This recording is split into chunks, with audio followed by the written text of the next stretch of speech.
you. Thank you, dear. Mhm. You're welcome. You're welcome. Thank you, everybody. Welcome. Thank you, Welcome. dear.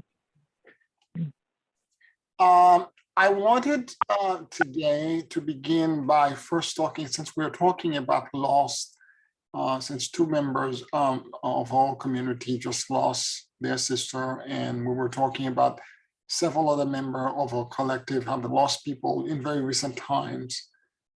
And right now in the planet, what we're doing and the emotion that's actually that everyone is experiencing to a degree or to another is grief. Okay, and that grief can be, it doesn't have to be the loss of an actual person. It could be the loss of money, the loss of a job, the loss of your mobility, so many losses are happening right now, giving climate change, catastrophic climate change event. I don't have to even begin to tell you, you just have to watch the news and see the incredible snowstorm that happened with 18 feet of snow in about a week, or for that matter, the 2 weeks before that, in the same region in December, Midwest, in December, 60 tornado in December touchdown. Then turn around and 2 weeks later, it's snow blanketing everything. There is something wrong, okay? And we're dealing with uncertainties. We're dealing with events that are beyond the scope that you and I can not even process, comprehend, or prepared for. The one thing that has made us sentient, not sentient, but more dominant species is the fact that we've been able to adapt. But these events are happening so fast and so quickly and so rapidly that adaptation seems to be fleeting. And as such, many of us are dealing, one of the things with adaptation is that you try to control the environment. You try to control what's around you so that you can survive. Thus, the 3D environment, which is about overcoming menaces by trying to survive. And this kind of dialogue and this kind of narrative, as it now being exacerbated by these events, or further getting us deeper and deeper into fear, into panic, into disempowerment, or a feeling of being overwhelmed or having a shadow or a dark cloud around us that's choking us from trying to find any kind of peace, any kind of serenity, and for that matter, any kind of true spiritual connection. So whatever alignment that you were tenuously trying to make toward the heavens, that you were trying to connect and ground spirit into you, by having these experiences, they're shaking that thin line that you had sent into the heaven. And so we have to adjust what we're doing in a very different way. We have to acclimate to something that's different. We have to have emotional, psychological, emotional, social, and spiritual agility. We have to, and intelligence. We have to be much more intelligent than we have ever been before. And we have to process things in a completely different way. I have been suggesting for several weeks now that you pray to your higher power. I've channeled multiple prayers. I've sent you the Kuan Yin prayer that I had channeled. And last week, I went into great detail to talk about Kuan Yin and the ability and the power that she provides as the Bodhisattva of mercy and compassion in terms, and since she's also a member of the Karmic Board, she is the spokesperson for the Karmic Board, which is made of the Divine Director, Kuan Yin, Mother Mary, Lady Justice, Lady Nada, Lady Portia, Pallas Athena, and then there is one Elohim whose name escapes me at this moment, okay? And they are the one that are watching over the karma of the planet. And I want to rephrase this, I want to go over, because last week I went over it but I think it bear repeating, and because what I covered was so elevated that it sometimes the repetition allows you to remember and to see nuances and detail you didn't see before. Okay, I wouldn't feel right, because even for me, as I'm saying it and I'm channeling the information, I'm beginning to realize this. I have to remember this. I have to remember. And when I'm in that state, I know what I'm saying is so impactful that it deserves a go round. And the idea is that karma, the way the West understands karma, is not the correct way from a spiritual or Sanskrit point of view. Karma is understood. Most of us, when we're saying, oh, this is because of karma, it means that we are in a passive state, and whatever is going on, whatever pattern it shows up in our life, we are not capable of doing anything about it. It has happened before, it will continue to happen, and I have no way of shifting it, moving it, or doing anything about it. This is not what karma really is. In Sanskrit, karma translates in to do, to make, or to change. Listen carefully. It means to do, which is an active thing, to make, or to change. Whereas in Hebrew, karma translates as tikkun, and tikkun translates in English as repair and correction. None of these verbs describe a state of being where you're passively being subjected to a force that you cannot control. All of them say or implying that you're in charge, you realize something about yourself, and you move to alter it. You transform it and you change it into something else. So these members of the karmic board, as they hold all of that information and they bring it to your attention when you access the karmic board, they're able to help you find the clarity so that you can move into the correction and the repair that you need. They're not going to do the work for you. They're not going to remove the karma necessarily. They need you to act and behave in a manner to change and transform and make sure that it's altered. I'm telling you right now that whatever the planet is facing right now, whether it's climate change, whether it is a pathogen spread, whatever it is that we're this is connected to all past actions or inaction. It's karma. But the karma is not a passive thing. It's not connected to us being a victim and there's nothing that we can do. It's the exact opposite. It's an opportunity to correct and to repair. What are we going to do now, knowing what we know now about the correction? Okay? So before I go out there and try to organize people and tell them that they should correct and shift this and move that, I'm going to correct myself, because these things are exposing, all of these events are exposing in me my own vulnerability and my own grief. And grief is a funny emotion because it's unlike many other emotions. It moves into 5 stages. First, there is denial. Second, there is anger, depression, there is bargaining, and the final stage is acceptance. And many times you're experiencing multiple of these things at the same time. You could be depressed, angry, and bargaining at the same time, or within minutes or hours of each other. And whilst you see your emotion moving through this incredible landscape, you're going to think that you're crazy. You're crying because you're angry, you're upset. The next minute you're depressed. And the next thing you know, you're trying to bargain. What if this had happened? This person would have not, I would have now lost this. If this had happened, why couldn't it have been? And as you're doing this, you're bargaining.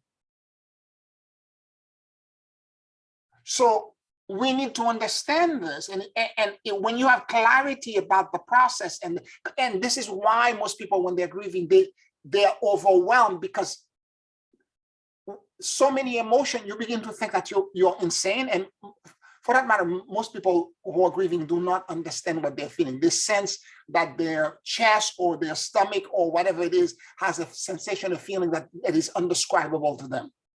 What I'm trying to, and this is where emotional intelligence comes in, I'm trying to make you identify the components so that you will understand exactly what you're experiencing. And if you can isolate them and experience them in their own, you will find a way to manage it, because emotional intelligence is the management of emotion. And as you manage it, you're able to process it correctly. Instead of stuffing it, because a lot of people who grieve or feeling emotion, they bury it. They bury it somewhere and they become completely stoic, particularly spiritual people. They pretend that they're not feeling. I'm telling you the exact opposite. I know all the kind of spiritual practice are telling you that the emotion, it's your mind that controls everything, rise into your thought and forget the emotion. I'm telling you the exact opposite. I'm telling you that your divinity is rooted in your humanity, and you need to experience your feelings fully, and to the degree that you understand that the discomfort is your teacher. It's how quickly you will transform and transmute by shifting the heaviness of the negative emotion, lead, into gold.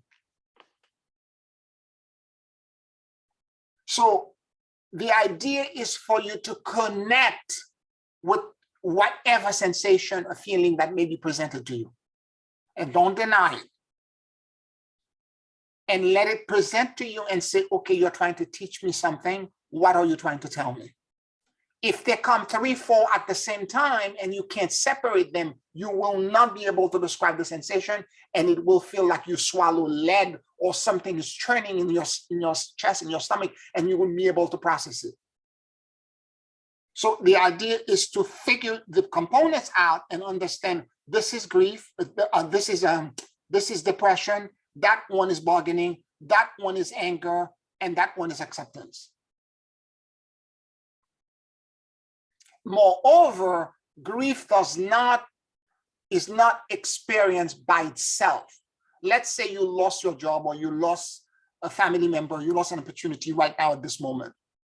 When you're grieving, it is not just the event that just occurred that counts. Every loss you have ever had will eventually expand and come into your field of consciousness and will trigger emotion. It opens up like an accordion. You will remember, if it's a family member, you will remember every family member you've lost, every friend that you lost, the feeling, the sensation, because one feeling of loss will call the other old feelings, and particularly for many of us, we don't process the grief. We just eventually forget about it and bury it.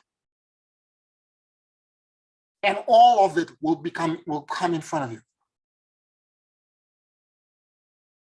And it's a matter of dialoguing with this feeling and the sensation, asking the feeling, for example, if you're angry, what is it exactly that you're angry about? What is it exactly about this particular situation? If let's say you lost the job or you lost a family member, what part of the experience, if you could change it, would you have changed?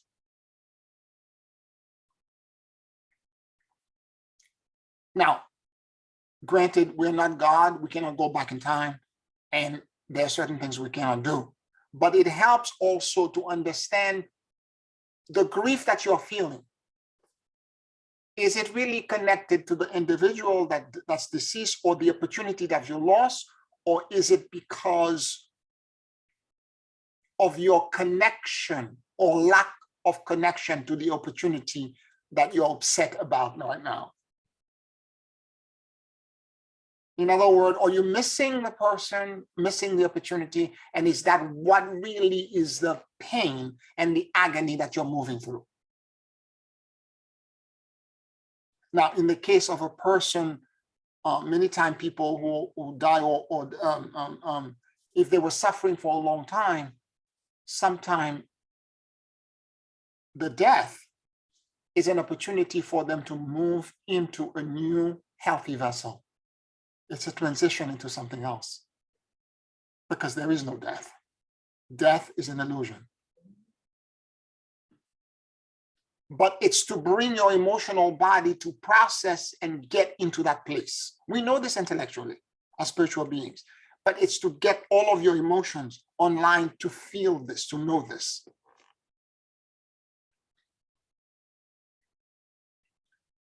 And this is the reason why I've been asking you to pray.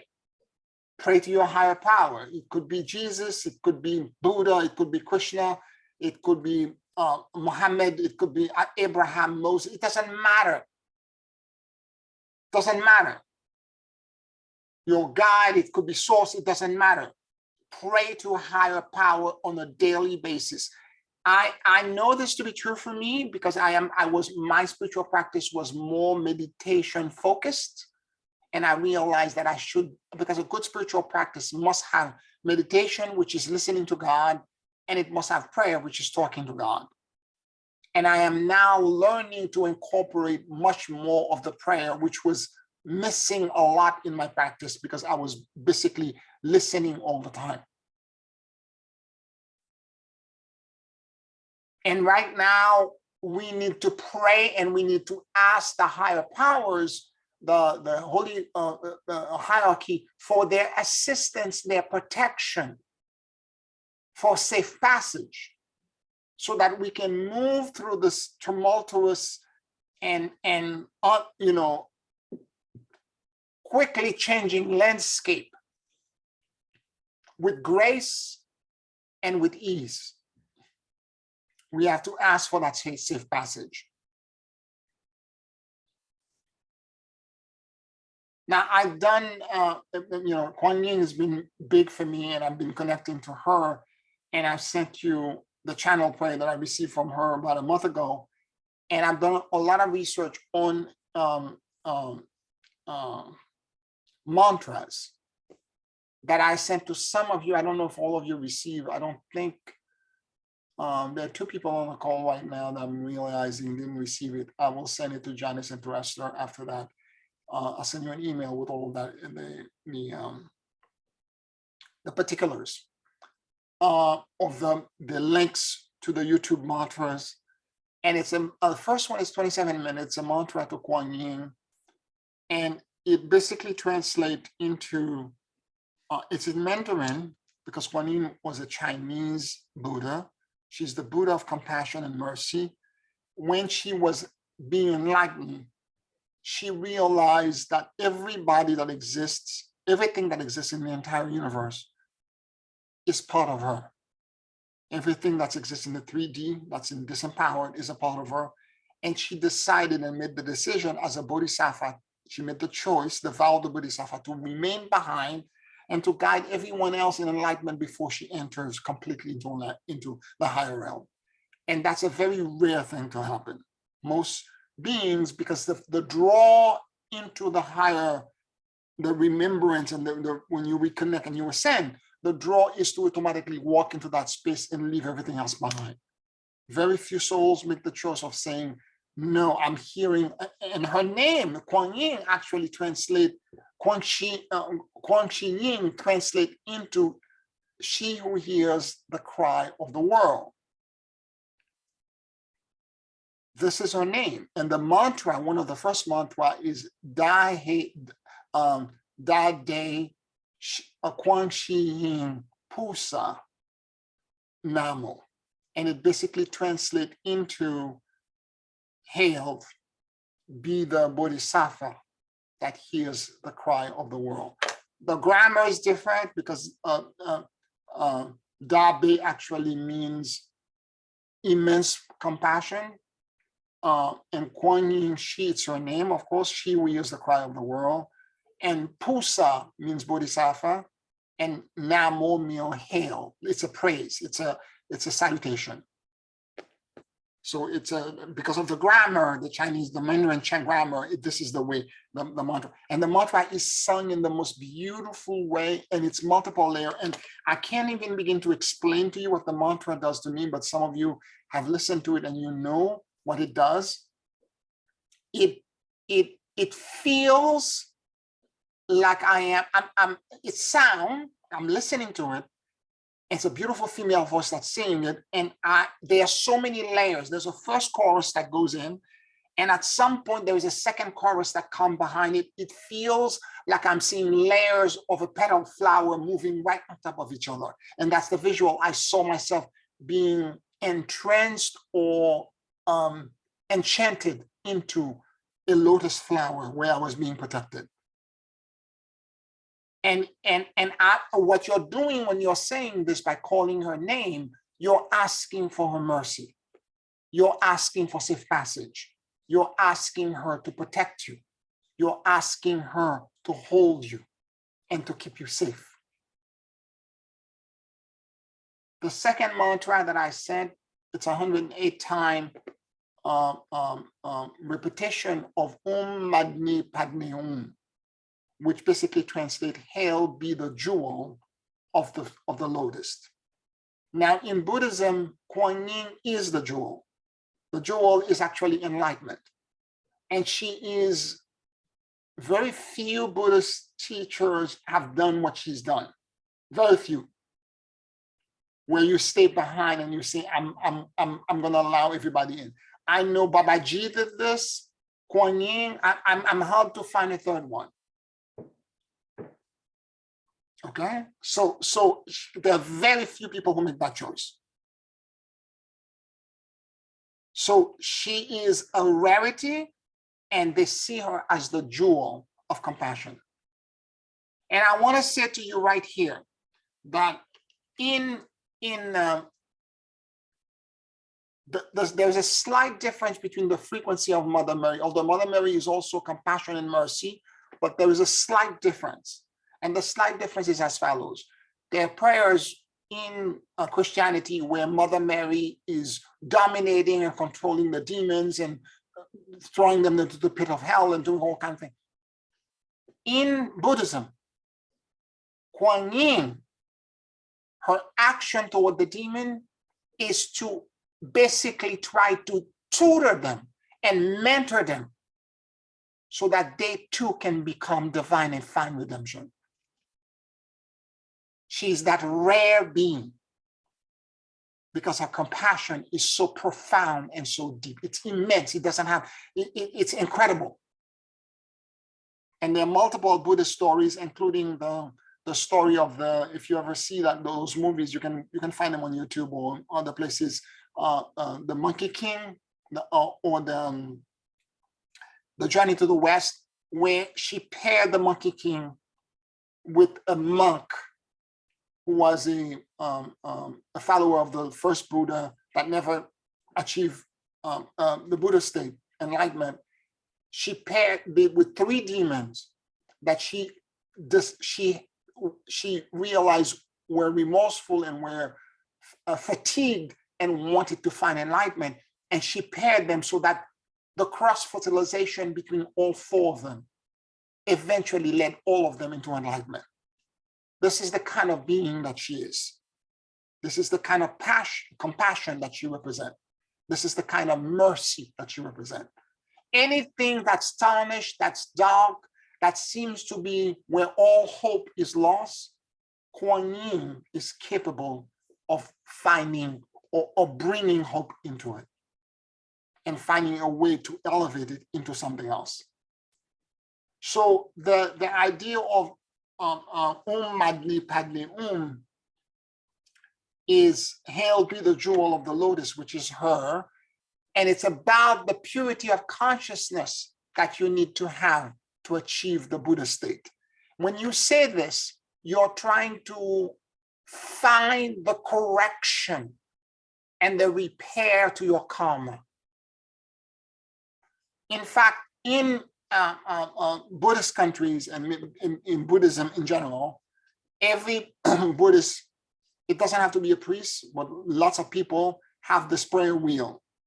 where they are saying all the time, Om Mani Padme Hum, Om Mani Padme Hum, Om Mani Padme Hum, Om Mani Padme Hum, and they are rotating the prayer wheel as they're doing it. Sometime in the East, in Kathmandu or in Nepal, you have actual giant prayer wheel that are stationary, where the person who's praying is spinning, it rotates on itself and is spinning and rotating it. They're bigger and taller than a person. Om Mani, and you're repeating it at least for 108 times in a row. And the reason you're repeating it is that you're trying to generate power or an electrical charge in the atmosphere with the rotation, because this is the way electricity is generated, whether it is through a motor, through a windmill, or through a water wheel.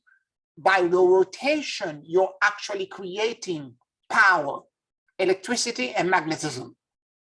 And as you're saying this and you're repeating this, you are generating in the molecule in the prayer wheel that will transfer into your body, your arm, into you.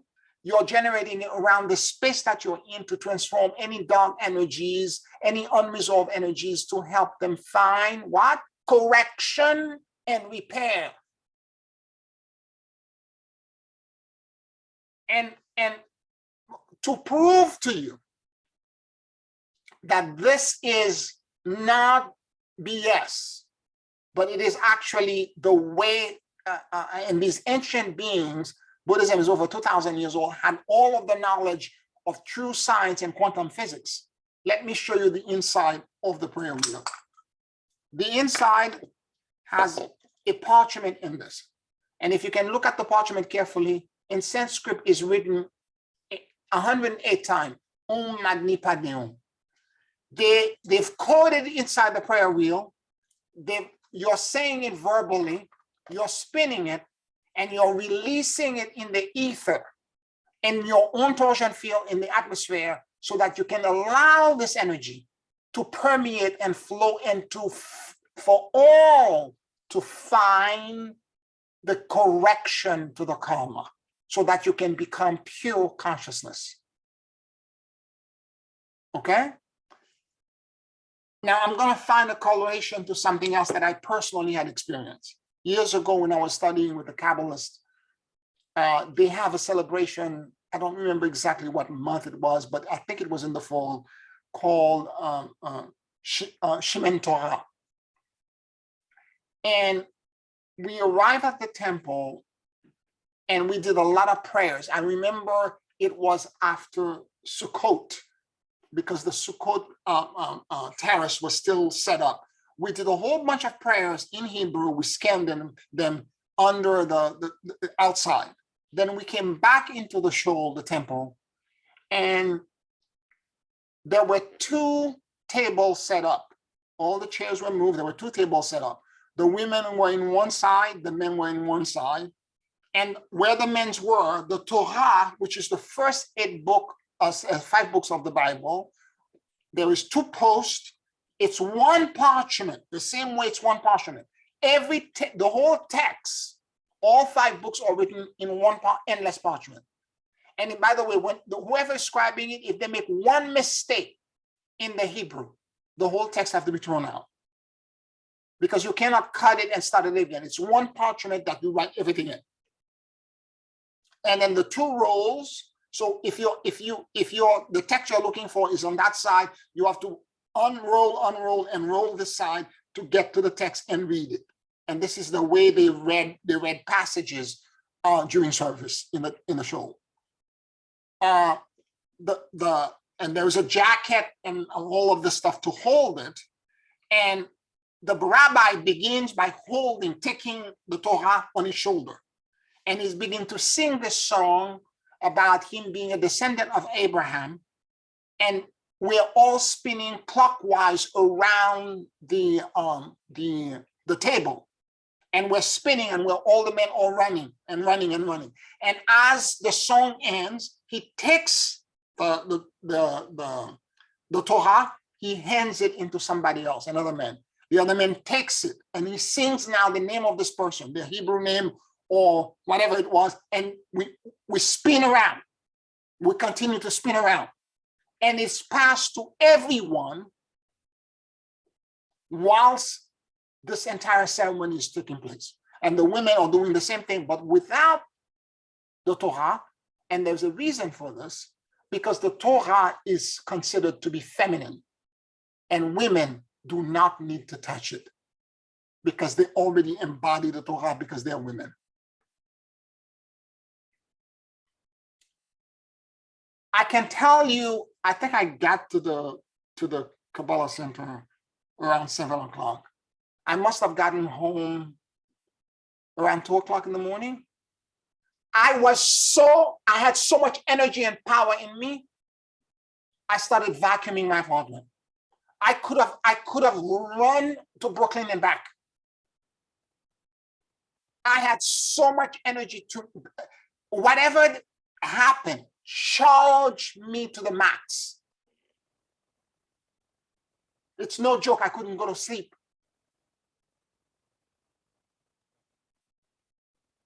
And I'm talking about a personal experience where, again, the spinning, again with a parchment, moving in one direction.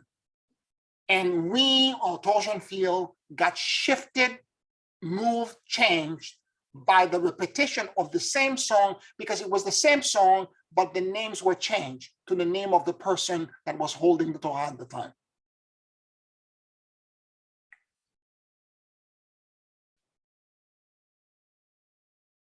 I want you to understand this concept, and I'm going to send the mantra to the two people I didn't send it to you. Forgive me for this, and so that you can repeat it, and it can help bring you the peace and the serenity that you need, so that you can be at peace. In addition to that, I also sent in the email that I will be sending you, this document, which is the Kuan Yin Heart Sutra. And basically this document, there is a mantra that all people who are trying to achieve the state of being a bodhisattva have to repeat, and it's called the Prajnaparimata mantra. It's gate gate paragate parasamgate buhi sava Prajnaparamita Hidaya Sumtram. And it basically translates, hail the Sutra of the great wisdom, the great scripture of the wisdom of the heart. And it is through that Kuan Yin achieved and went into deep meditation and achieved her enlightenment. And in the document, it begins by saying, and when the Bodhisattva Kuan Yin, who was practicing deep Prajnaparimata, received the 5 chandas, she saw them in their own natural state, empty. She was delivered from all suffering and misery, and she said, now she's talking now to devotees from her called Sariputra. And she said, "O Sariputra, form is emptiness, emptiness is form, form is the same as emptiness, emptiness is the same as form. That which is form is empty, and that which is empty has form. So it is also with sensation and thought and activity and consciousness. O Sariputra, all things are empty. They are not born. They are not annihilated. They are not impure. They are not pure. They do not increase. They do not decrease.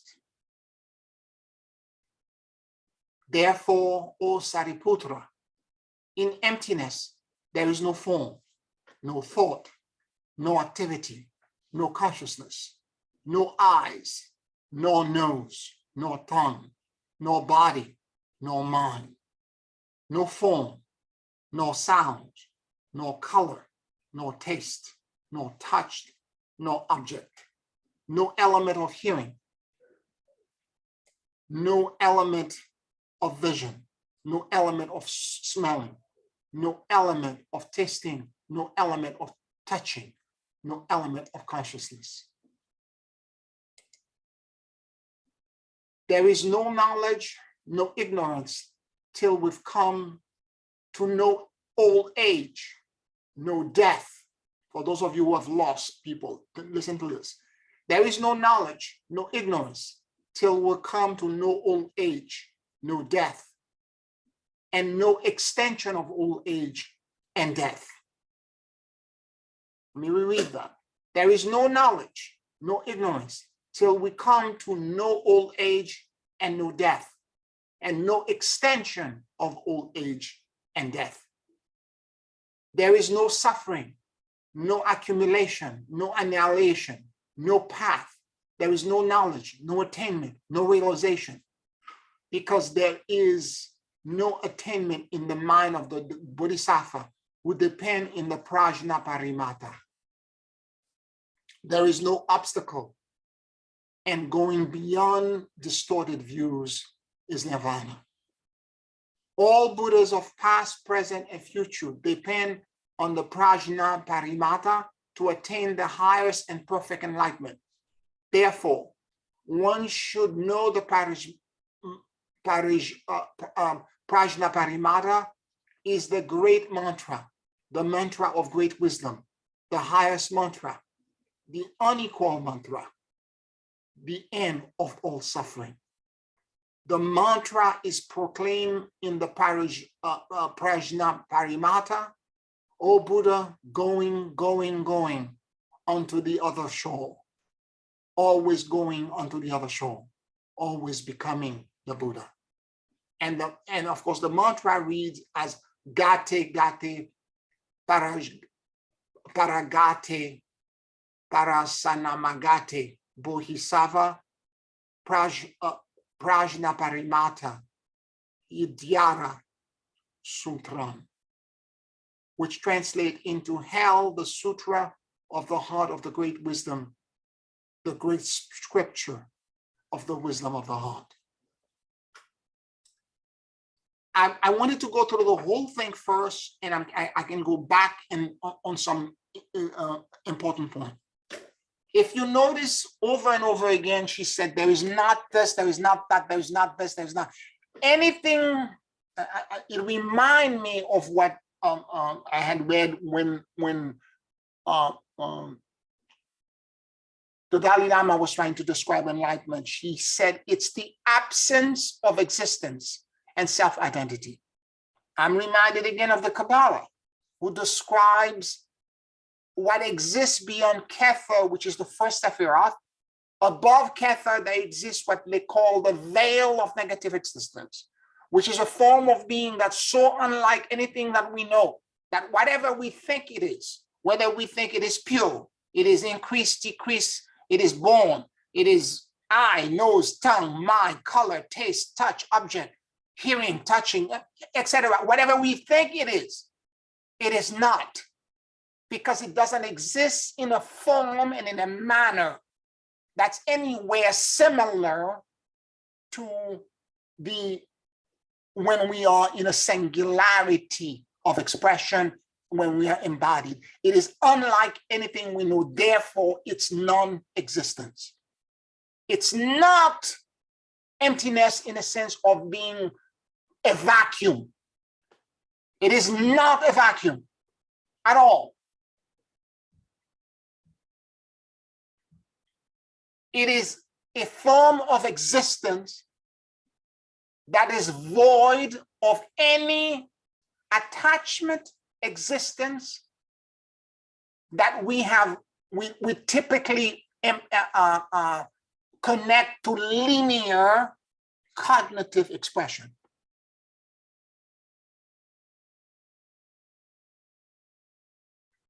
And the true secret of enlightenment is to accept that emptiness, that formlessness is actually you. Because the recognition that emptiness, that form of existence that's unlike anything that you have ever known and expressed, or is not some alien thing, but it is actually you. And that's the secret of the Heart Sutra of Kuan Yin. I'm going to stop here for a moment, and I'm going to ask you if you have any questions or any comments.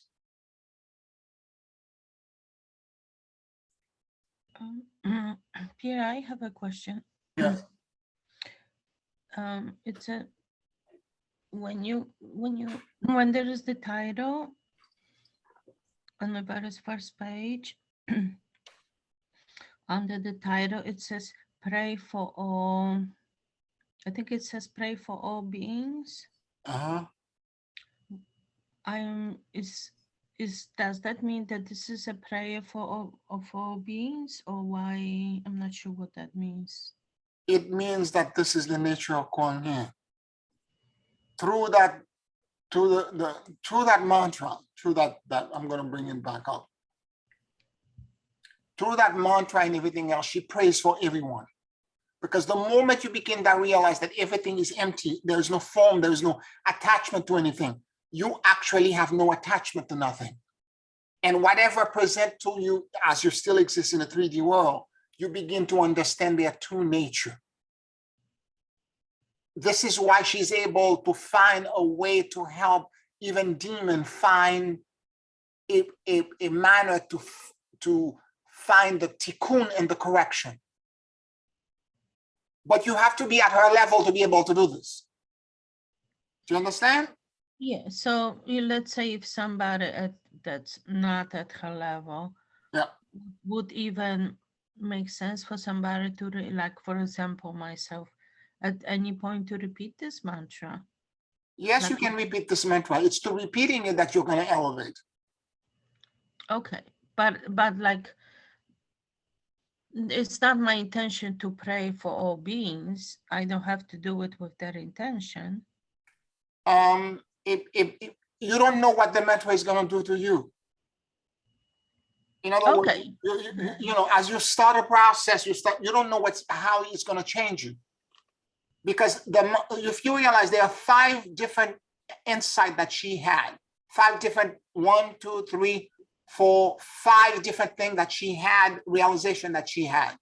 Each one of them is what is called skanda. And there's 5 skanda, or 5 obstacles, or 5 attachments that we have to the world. And she realized that all of them were empty. Right. And the moment that happened, she achieved enlightenment, and she did it through this mantra. Okay. You don't know where you're gonna go, because it's a state of being that's unlike anything that you know. To already edit it and say, I'm not gonna pray for all being, blah blah. You don't know where you're gonna go.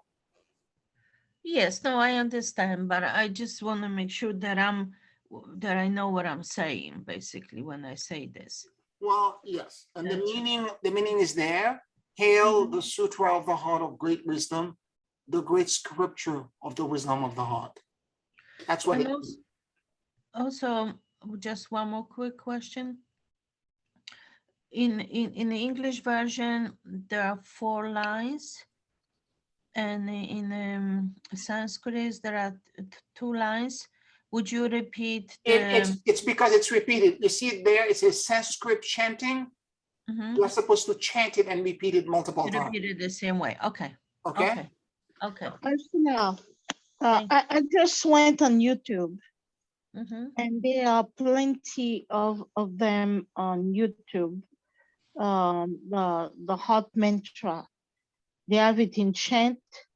They have it in Sanskrit, and they also have it in Japanese.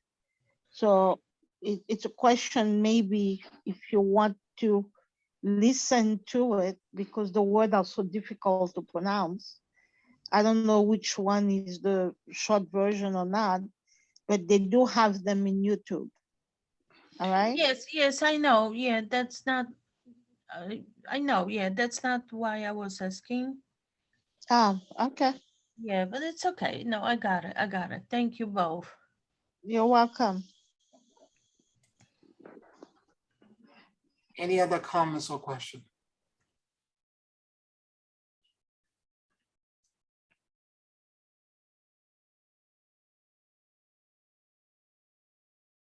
I know that I just blew your head, okay?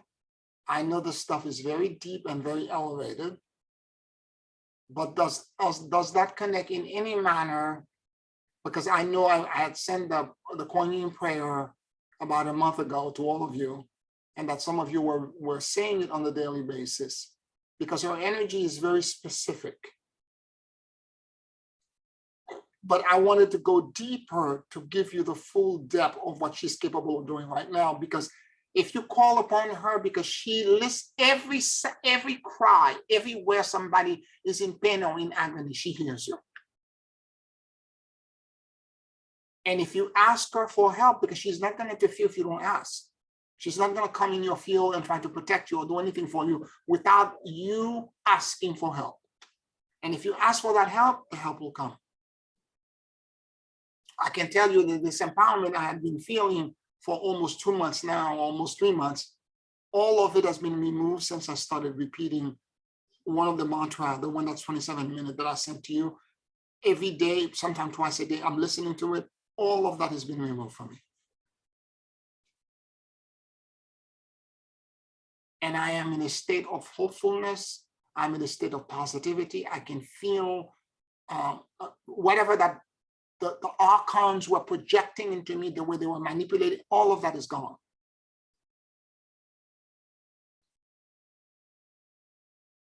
Any questions, any comments? I believe, Pierre, you said you're using both mantras actually, right?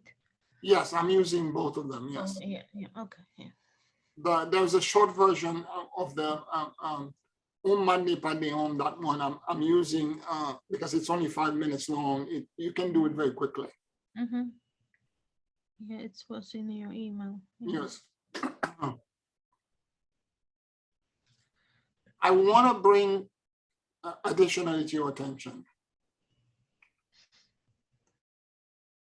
For years, I have been guiding you through the torsion field technology, the monadic merger, the cultivation of the virtue, all the various mechanics that I've been teaching you, to the understanding of the magnetic, the torsion field being the geometry that everything in the universe exists in.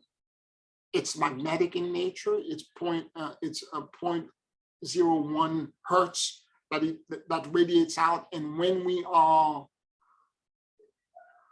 in those three states, we're in meditation, we're experiencing love of any kind, or at death, when we're released from our body, we are integrally in a torsion field. In fact, the entire universe is a torsion field creating factory. Every star, every molecule, every atom, every living thing, flower, plant, are creating torsion field. It can be measured. It's being created everywhere. And in fact, these torsion fields are not just magnetic, although they radiate like a donut, like a magnet. They are actually quantum. They're scalar wave, 0-point energy scalar wave, and they actually are in quantum entanglement with each other, thus creating an infinite network, what I call sometimes the blessed field. And I've been saying to you over and over again that this blessed field is, to me, at least when I experience it, when I go into that space, particularly when I do the monadic merger, if I do it very quietly and I finish it, and when I go into that space, I suddenly enter into an experience where suddenly I enter into a vast volume. That's the only way I can describe it. I am aware that I am, but I am completely disoriented because there is no top, no bottom, no left, no right, nothing. I'm in this immense volume. And in fact, the first few times you go into that space, maybe sometime first months and years, if you're doing the practice every day, you're so confused that you don't know where you are, that you are. I'm turning my head around trying to orient myself. The very specific characteristic of that field is that there is no thought. There is no feeling, except for a powerful stillness and rest.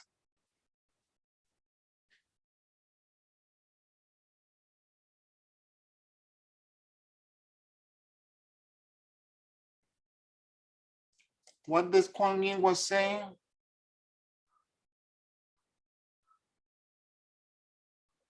In emptiness, there is no form, no thought, no activity, no consciousness, no eyes, no nose, no tongue, no body, no mind, no form, no sound, no color, no taste, no touch, no object, no element of hearing, no element of vision, no element of smelling, no element of taste, no element of touching, no element of consciousness, at least not the consciousness that you and I understand. Okay? So by doing this exercise, this practice, you go into the emptiness. I've had experiences with students before where I've guided them into this, and over, doing private session with them, they're like, something is wrong with me. I think I'm falling asleep. I think I go somewhere and I don't know where I go. I am disoriented. I had one student who said to me, I think I'm having mini strokes. I go somewhere, I don't know where I think I pass out. I don't know, I'm disoriented. And then I said, describe exactly what you're experiencing. And as they are describing, they are actually in the emptiness. This is what all of the things you've been doing for the past 10 years are about. This is the space that if you can accept that that emptiness is you will become enlightened. You will no longer have to come back and move through the wheel of death and rebirth and samsara.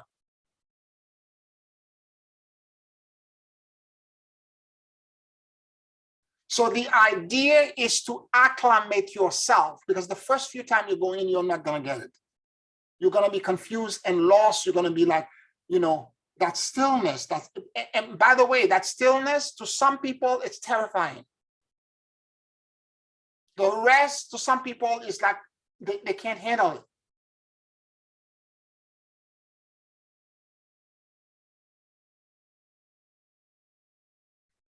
But that experience, if you allow it, if you let it be, if you let it show up, and you can begin to acclimate yourself to it, and you welcome it, that rest to me is everything. Because all the wrinkles are gone. All my worries, all my attachment to everything, to all of the things that I think I needed to do, I needed to control, all of the fears, everything is gone.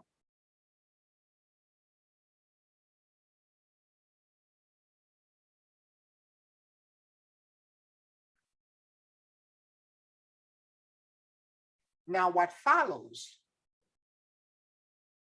after that experience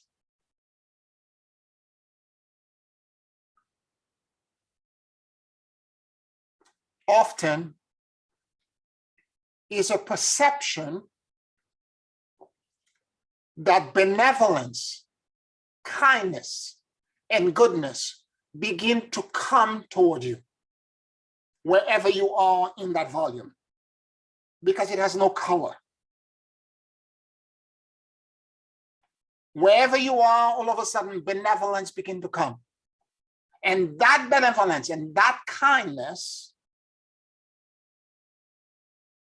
and it's funny, the way I sense it, I feel that there is an infinite number of solutions set and healing and repairs. It feels like a vast field. There were immense numbers of, countless numbers of this pocket of benevolence, kindness, and healing.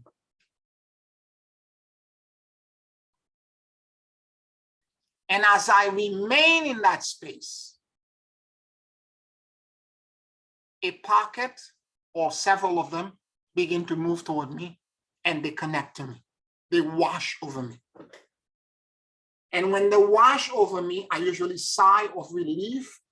And whatever unconscious issue in the 3D reality that I was dealing with, whatever unconscious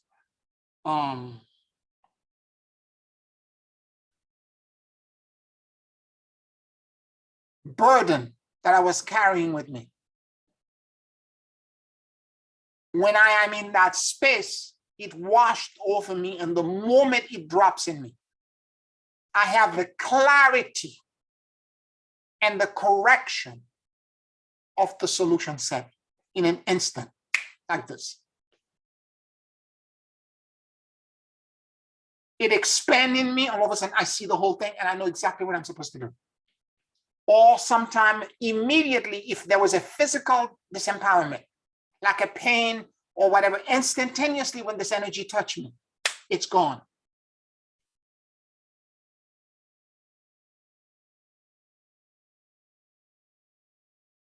It typically, for me, brings a wisdom, an insight.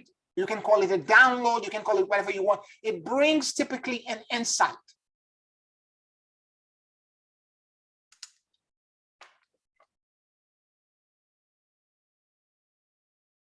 Now that insight, that wisdom that exists in that emptiness, in Buddhism, they call it a dakini. A dakini, the best Western translation would be an angel, but these beings in that emptiness are female, because in Buddhism, the emptiness is female. It's wisdom, it's the vessel. And the luminosity, although the wisdom and the luminosity are indivisible, but the emptiness and the luminosity,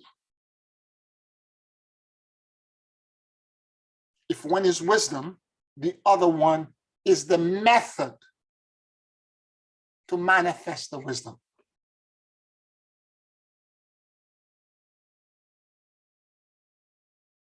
And when you bring the two of them together, you have manifestation in the 3D world. You have change, you have transformation, you have the removal of karma, you have transformation.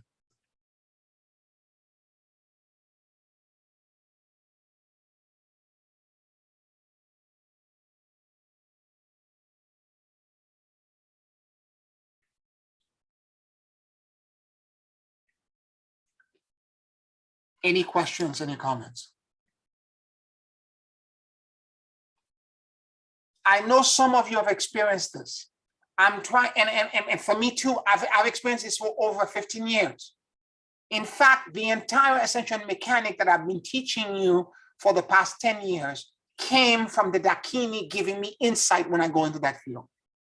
Because by my own device, Pierre Dubois, linear thinking, with cognitive function cannot have created this. The insight came in almost like beads from a necklace, bead by bead, piece by piece. These pieces were coming in. Every time I go in, because there was a need to teach and to know something, a piece of that mechanic came to me.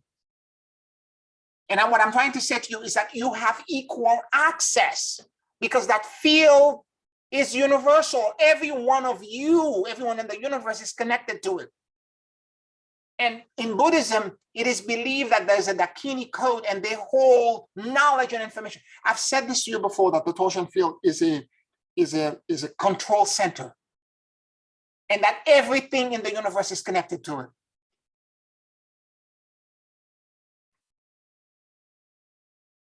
And I've never been able to identify separately what I experience often as an endless field of solution set.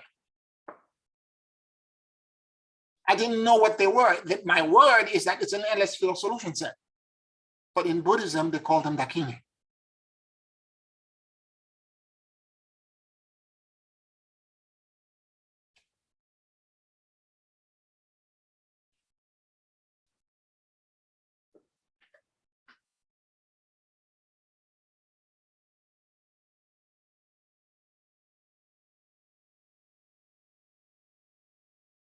Any questions, any comments?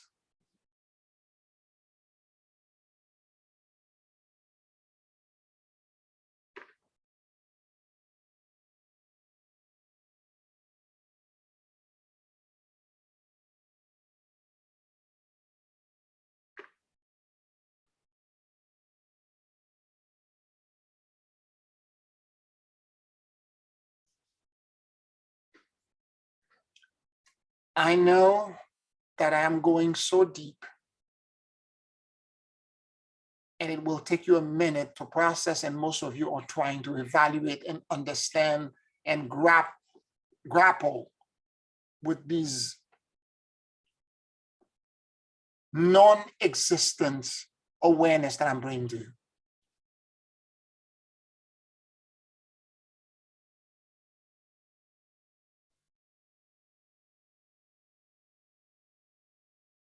I don't have a question, Pierre, right Yeah. now, but I just want to say thank you. I just want to say this is so beautiful, and I just feel very grateful that you're bringing all this to us. Just want to say thank you. You're welcome, Ursula. You're welcome. Any other comments, anything else that you want to share or say? Otherwise, I'm going to pause here and we're going to take a 5-minute break. And then after which I will do a merger to take you into the blessed field so that you can experience once again the connection to the endless solution set and the Dakinis. Let's take a 5-minute break.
Take a very deep and slow breath.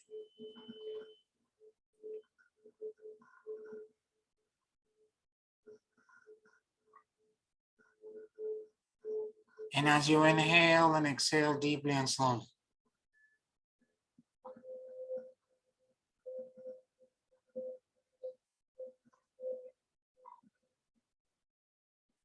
allow the universal life force that permeates everything to enter into your lungs.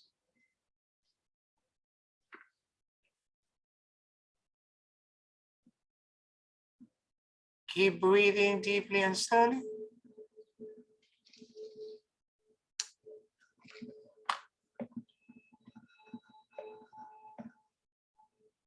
And let your soul and your awareness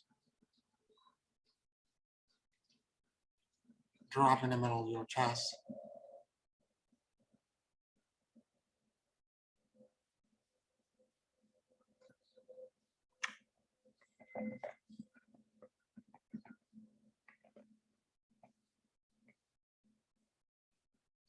Please forgive me. I love you. And I let go.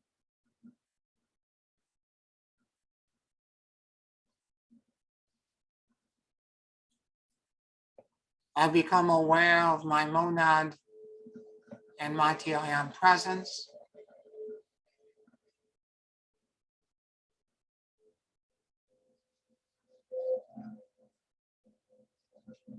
I ask for a complete and total merger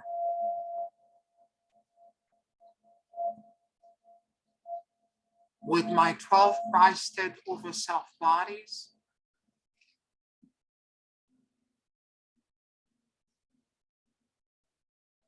and the 144 Christed aspects of me. I propose this. I am that I am.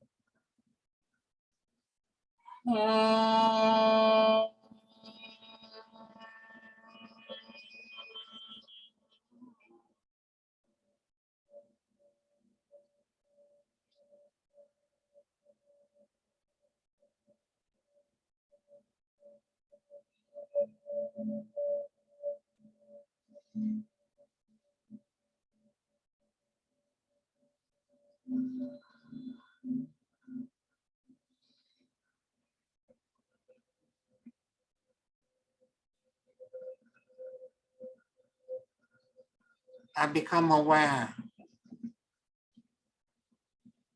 of my Christed over self body that exists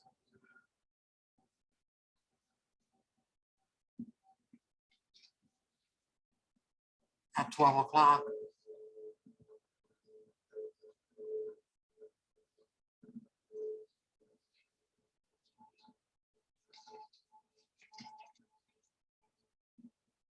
Please forgive me. I love you. And I let go. I ask for a complete and total merger with my Christ itself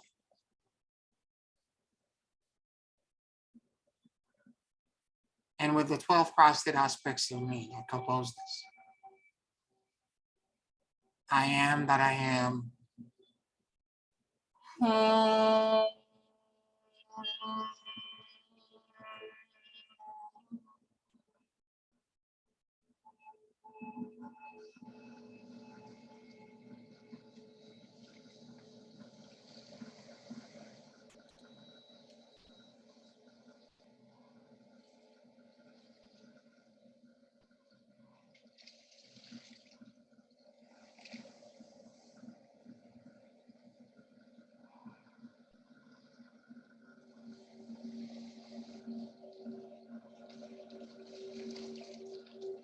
Please share and merge with me the virtues, the wisdom,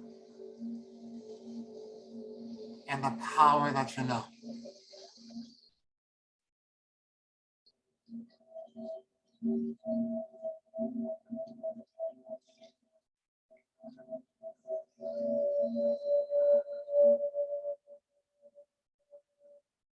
I become aware of my Christed over self body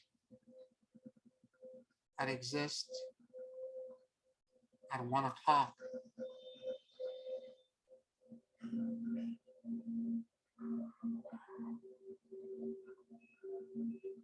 Please forgive me. I love you. And I let go. I ask for a complete and total merger with my Christ itself and with the 12 Christed aspects of me that compose this. I am that I am.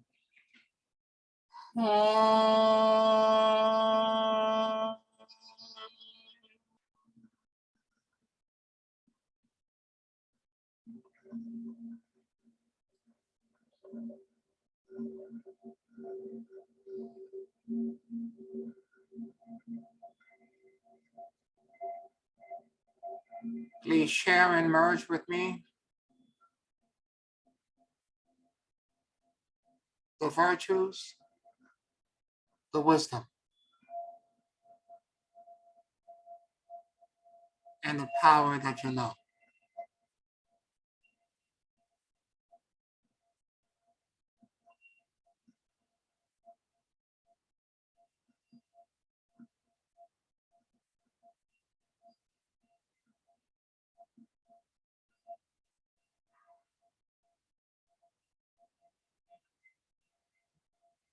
I become aware of my Christed over self body that exists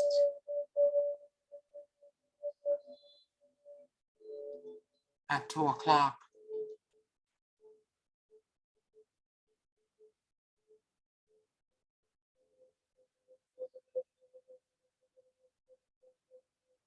Please forgive me.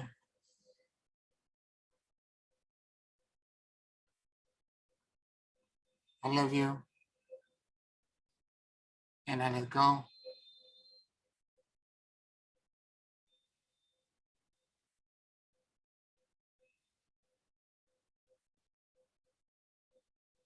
I ask for a complete and total merger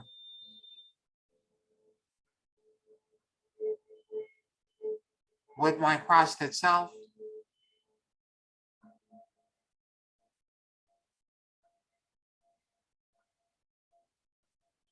and with the 12 Christed aspects of me that compose this.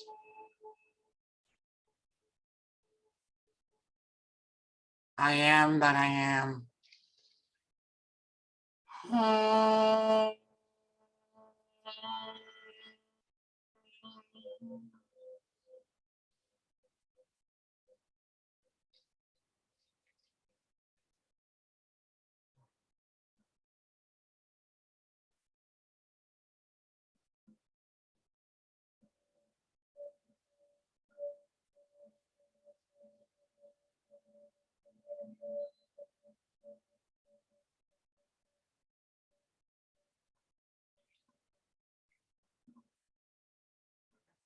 Please share and merge with me the virtues, the wisdom, and the power that you know.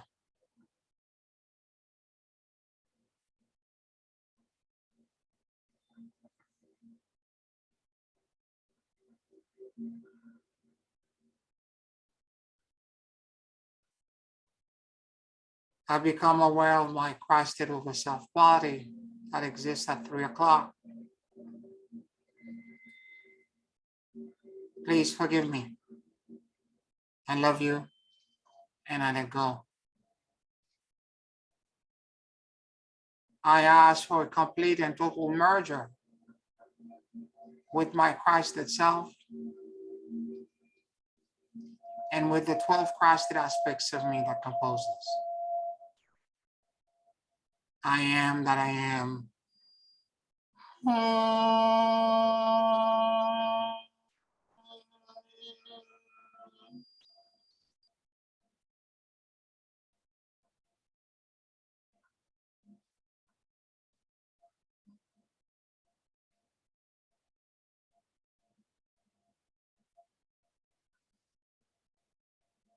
Please share and merge with me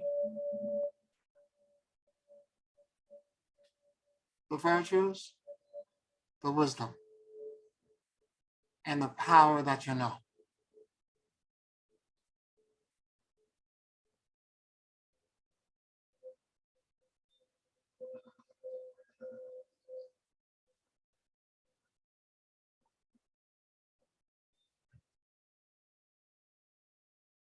I became aware of my Christed over self body that exists at 4 o'clock.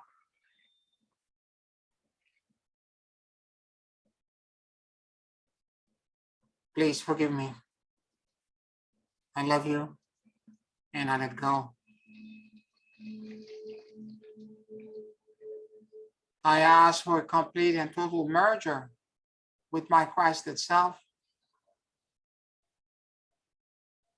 and with the 12 Christed aspects of me that compose this. I am that I am.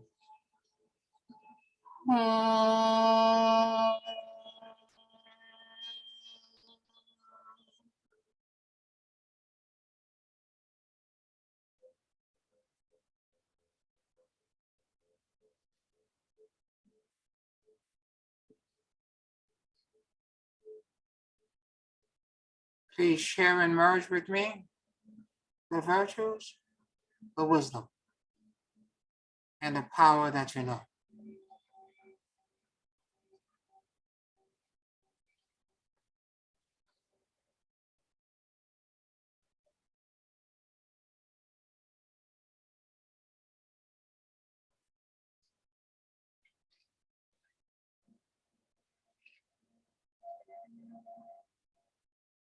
I become aware of my Christed over self body that exists at 5 o'clock. Please forgive me. I love you, and I let go. I ask for a complete and total merger with my Christed self and with the 12 Christed aspects of me that compose this. I am that I am.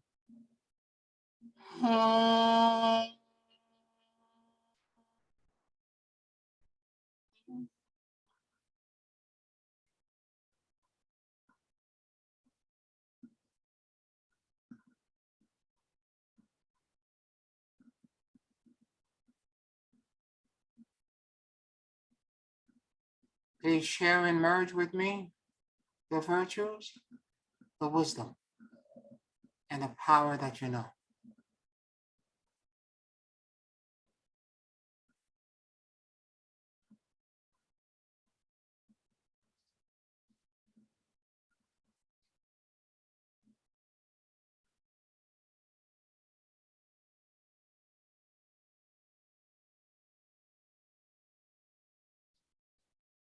I become aware of my Christed over self body that exists at 6 o'clock.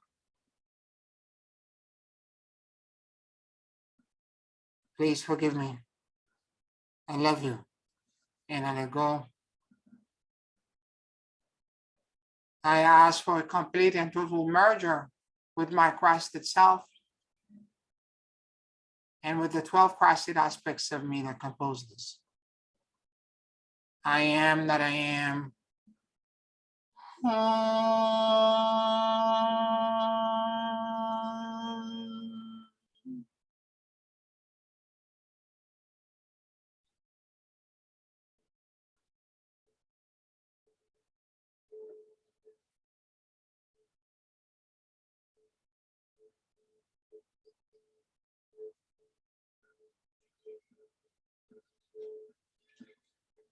Please share and merge with me the virtues, the wisdom, and the power that you know.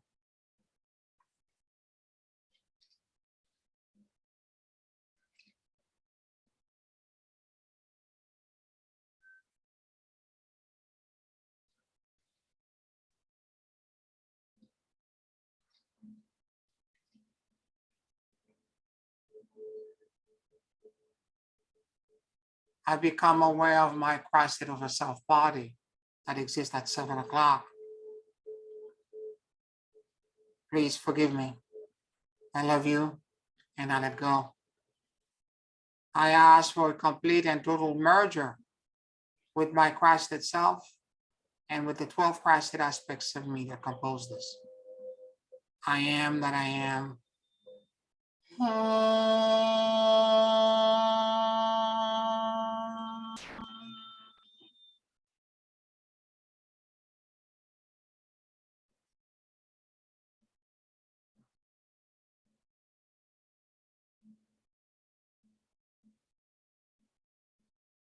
Please share and merge with me the virtues, the wisdom, and the power that you know.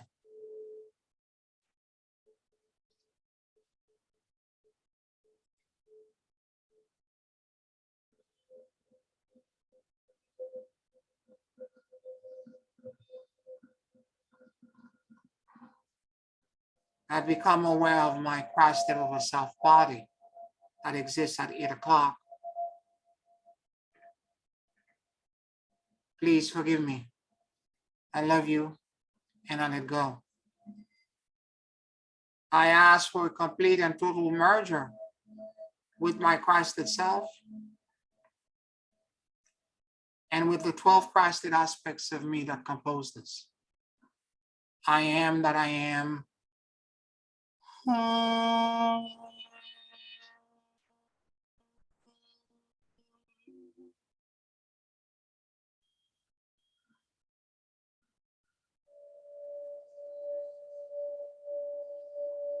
Please share and merge with me the virtues, the wisdom, and the power that you know.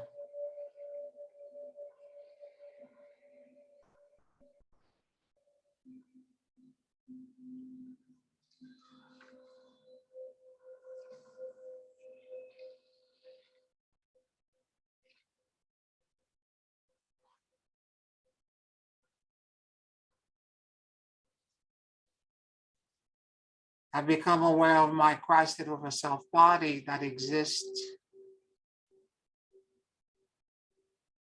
at 9 o'clock. Please forgive me. I love you and I let go.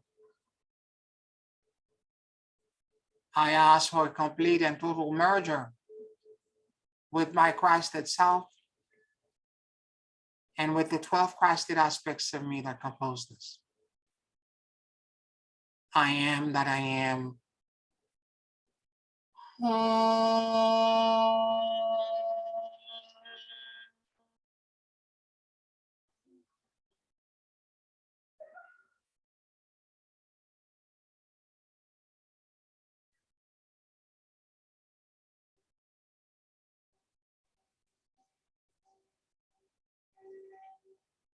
Please share and merge with me the virtues, the wisdom, and the power that you know.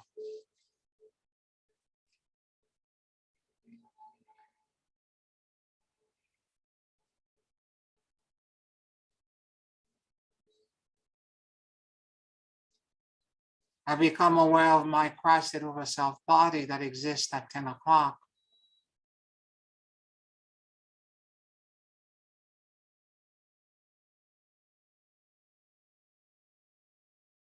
Please forgive me. I love you and I let go. I ask for a complete and total merger with my Christed self and with the 12 Christed aspects of me that compose this. I am that I am.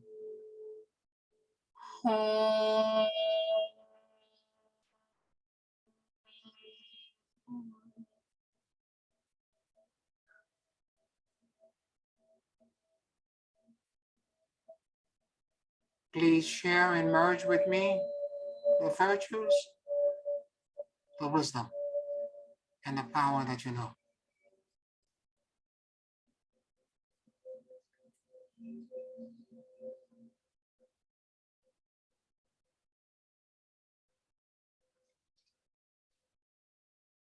I become aware of my Christed over self body that exists at 11 o'clock. Please forgive me. I love you, and I let go. I ask for a complete and total merger with my Christed self and with the 12 Christed aspects of me that compose this. I am that I am.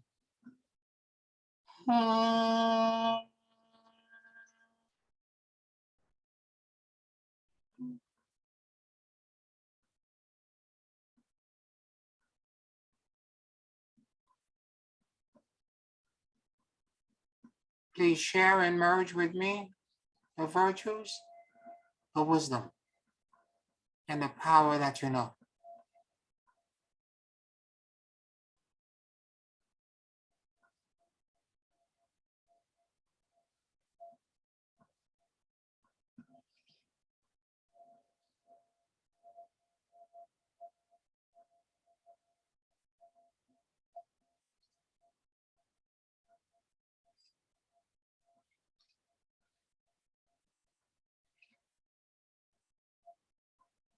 I become aware of my monad and mighty I am presence.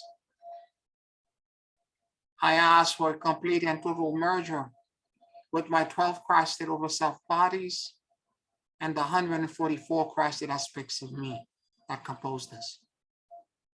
I am that I am.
In the vast continents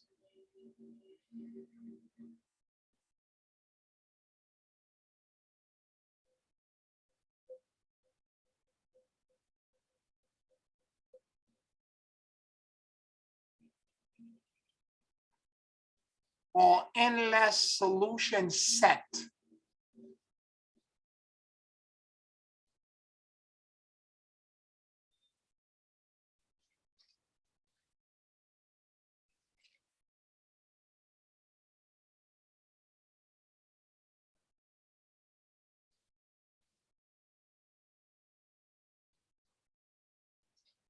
may the benevolence,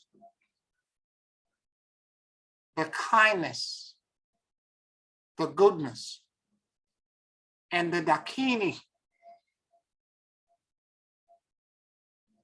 that will help unravel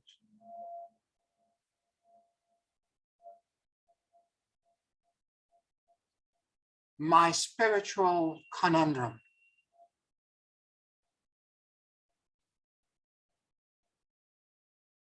Bless me.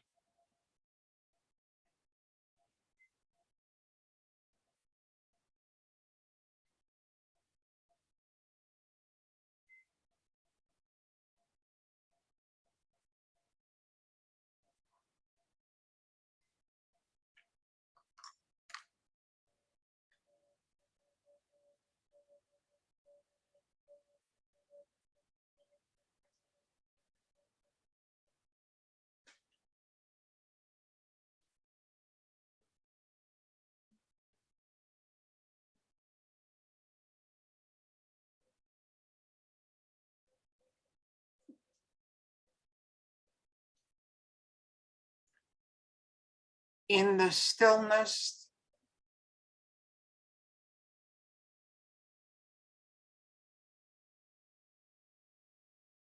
the silence,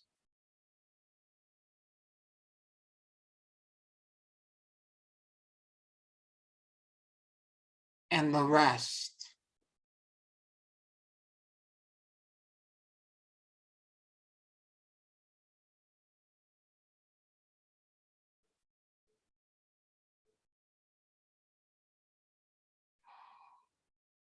The blessed field.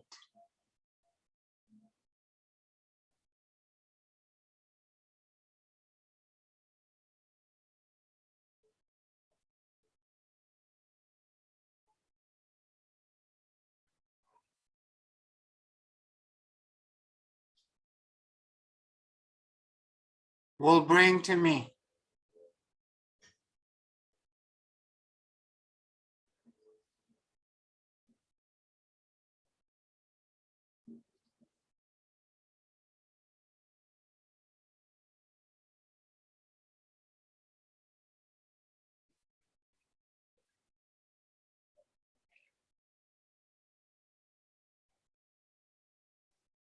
perfectly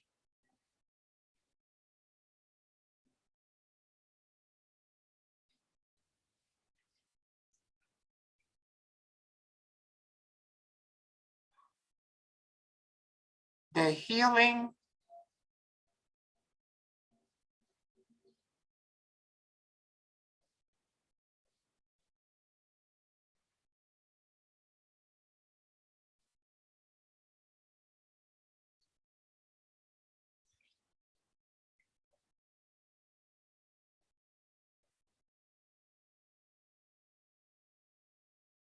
the repair,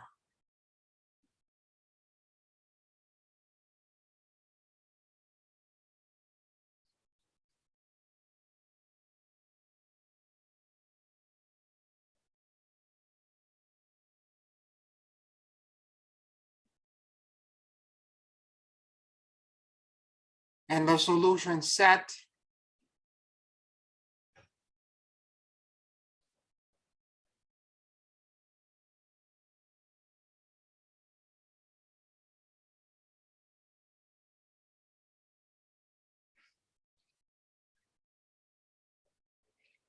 that I need.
Thank you for the blessings.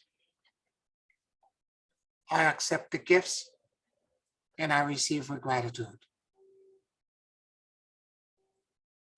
Thank you for the blessings. I accept the gifts and I receive with gratitude. Thank you for the blessings. I accept the gifts and I receive with gratitude.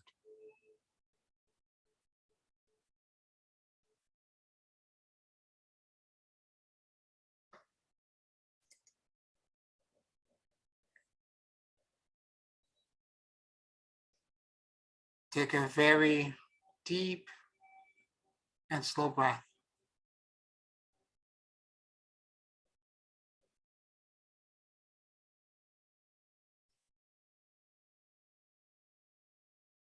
And whenever you feel ready, you can open your eyes.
How are you all feeling?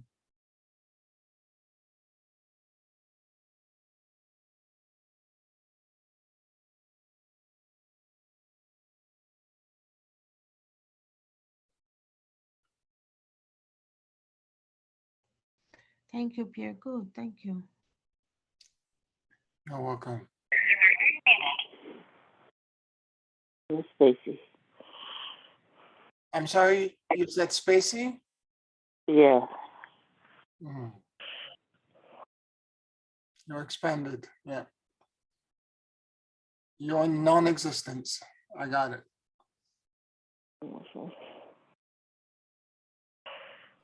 Mhm. Anybody else? It was a beautiful space that you took us. Mm. Thank you, Pierre. Thank you. Thank you all. Thank you. I felt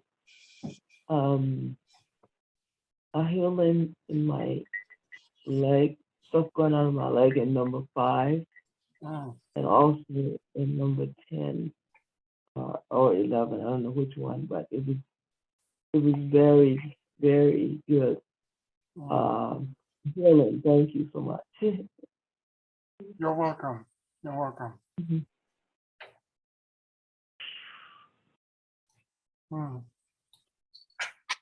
I want to thank you all for paying attention. I know I'm going deeper and deeper as the awareness is expanding and we have to align ourselves. My recommendation, I'm going to be emailing you, for those who haven't received it yet, the email with all of the pertinent information to these various mantras and information, including the Heart Sutra attachments, so that you can go in depth into asking if you feel that aligns with you. For those of you who are aligned to Jesus, that will work too. Mother Mary, it doesn't matter.